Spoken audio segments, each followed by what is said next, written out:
случва и с Алеко, който просто придружавал негов приятел, депутат, като преминавали през село Радилово с файтон.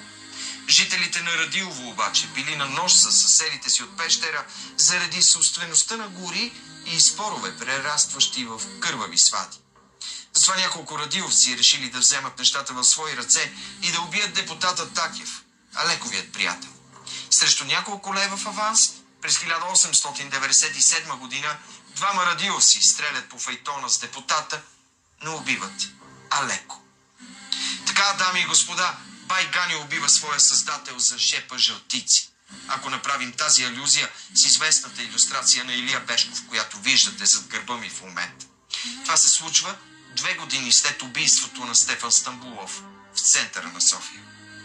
Приятели, все още ли си мислите, че бай Ганьо е просто една лека комедия, в която безобидният Ганьо Балкански демонстрира магариите си в политиката у нас и по света?